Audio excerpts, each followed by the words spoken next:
नमस्कार, आप देख रहे हैं प्राइम न्यूज़ धरणी हिंदी, जहां हम आपके लिए लाए हैं आज की 20 बड़ी और ज़रूरी खबरें बिना किसी रुकावट के। तो आइए फटाफट जानते हैं आज की सुर्खियां। उद्धव ठाकरे का ऐलान, औरंगजेब विवाद पर अबू आज़मी को महाराष्ट्र विधानसभा से स्थायी रूप से निलंबित किया जाए। महाराष्ट्र विधानसभा में औरंगजेब को लेकर विवादित बयान देने वाले समाजवादी पार्टी के विधायक अबू आज़मी के खिलाफ उद्धव ठाकरे ने स्थायी निलंबन की मांग की, जबकि अखिलेश यादव ने उनके समर्थन में ट्वीट कर विवाद को और बढ़ा दिया। योगी आदित्यनाथ का तीखा प्रहार, अबू आज़मी को यूपी भेजो, हम करेंगे उसका इलाज। यूपी सीएम योगी आदित्यनाथ ने औरंगजेब को लेकर विवादित बयान देने वाले समाजवादी पार्टी के अबू आज़मी पर निशाना साधते हुए उन्हें पार्टी से निकालने और यूपी भेजने की चुनौती दी। विपश्यना के नाम पर महाराजा बने केजरीवाल, पंजाब में भारी भरकम काफिले पर विवाद।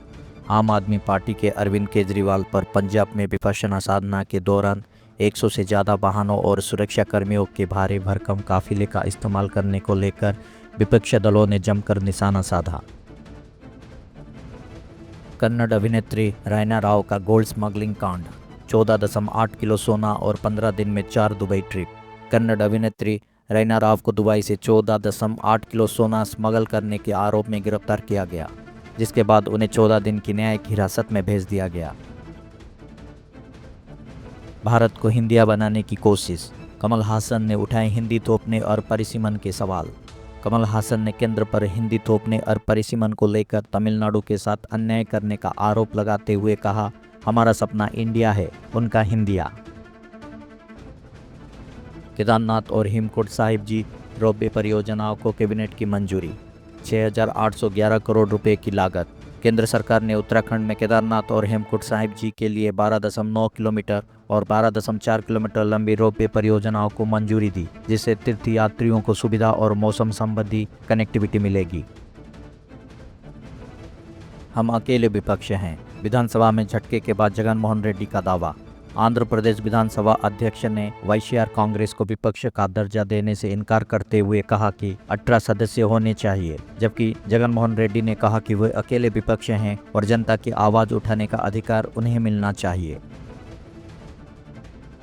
प्रधानमंत्री मोदी ने बिजू पटनायक की 109वीं जयंती पर किया याद, दी श्रद्धांजलि। प्रधानमंत्री नरेंद्र मोदी ने बिजू पटनायक के लोकतांत्रिक आदर्शों, ओडिशा के विकास और मानवीय कार्यों को याद करते हुए उन्हें श्रद्धासुमन अर्पित किया।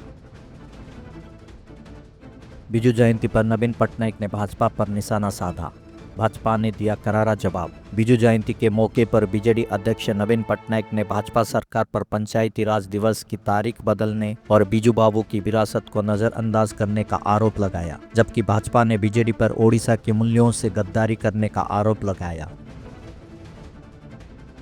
ओडिशा सरकारी स्कूलों का नया रंग, ऑरेंज टोन में रंगे जाएंगे स्कूल। ओडिशा के सरकारी स्कूल अब ऑरेंज टोन रंग में रंगे जाएंगे, जिससे राज्य भर में स्कूलों की एक समान पहचान सुनिश्चित होगी और शैक्षिक वातावरण को बढ़ावा मिलेगा।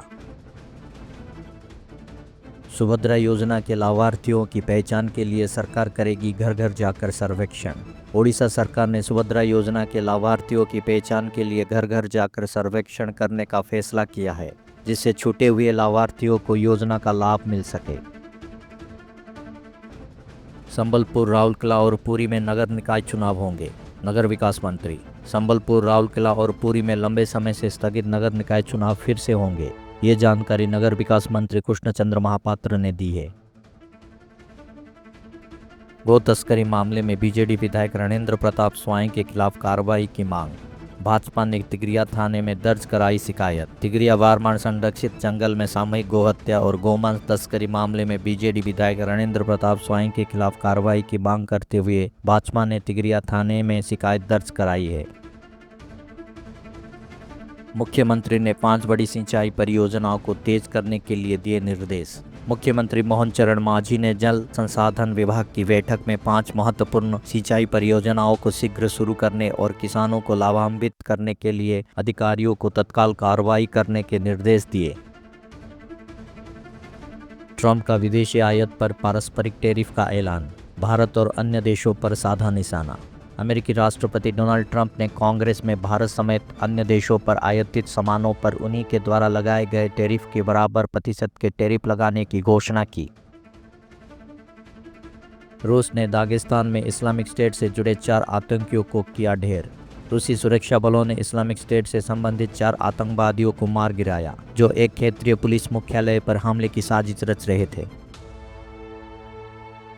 यूक्रेन के कमांडर का खुलासा, नाटो सेनाएं ड्रोन युद्ध के लिए नहीं है तैयार।